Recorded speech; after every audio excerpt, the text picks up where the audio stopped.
আমরা কথা বলেছি, শান্তি সৌহার্দ্য পরিবেশে কথা বলা হয়েছে। আমরা আশ্বস্ত করেছি যাতে করে উনি দায়িত্ব ঠিকমতো পালন করে যান। সাথে সাথে আমরা প্রস্তাব দিয়েছি সংস্কারের রোডম্যাপ করতে হবে। এটা অনিষ্টকার সরকার চলতে পারে না, রোডম্যাপ দিতে হবে। আমরা বলেছি নির্বাচনের একটা রোডম্যাপ ঘোষণা করতে হবে। আমরা বলেছি দিন এই মুহূর্তে ঘোষণা করতে না পারলেও মাসটান্তপক্ষে আপনারা বলার চেষ্টা করেন।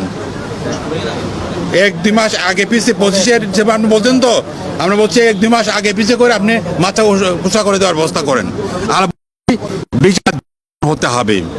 সাথে আমরা বলেছি আপনার মন্ত্রিসভায় বা আপনার প্রতিষ্ঠা পরিষদে এমন কিছু লোকজন আছে যারা বিতর্ক তৈরি করছে, এগুলো আপনি প্রয়োজনে মন্ত্রী রিসাফল করার চেষ্টা করেন। আমরা এটা বলেছি এবং এটা বলেছি আপনার বিভিন্ন বিভাগের মধ্যে সমন্বয়হীনতা আছে, সমন্বয়ের ব্যবস্থা করতে হবে।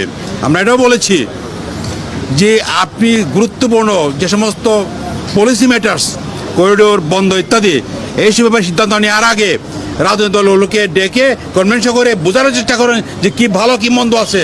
যারা বিরুদ্ধে বলেন তাদেরকে বলার সুযোগ দেন, তাহলে সিদ্ধান্ত গ্রহণ করবেন। একতরফা সিদ্ধান্ত গ্রহণ করা মোটেই তাদের জন্য কল্যাণকর হবে না।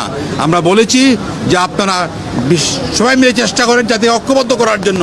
বিভেদ ঐক্যের কথা আমরা বলেছি, ঐক্যবদ্ধ হলে সম্ভব যাতে সামনে এগিয়ে নেওয়ার ব্যবস্থা করা। আমরা আশ্বস্ত করেছি আমরা ঐক্যবদ্ধ থাকার চেষ্টা করছি। বিশেষ ইসলামী দলগুলো ঐক্যবদ্ধ আছে ইনশাল্লাহ। আমরা আশা করি জাতির সমস্ত লোককে ঐক্যবদ্ধ করা সম্ভব। প্রধানমন্ত্রীকে আমরা অনুরোধ করেছি আপনি মিটিং ডাকেন, কনভেনশন ডাকেন, ডেকে আলোচনা করেন এবং আপনি যদি আলোচনা করতে পারেন তাহলে সমাধান হবে এবং আমরা আশা করি এইভাবে সমাধান হবে। আপনাদের সবাইকে ধন্যবাদ। আসসালামু আলাইকুম ওয়া রাহমাতুল্লাহ।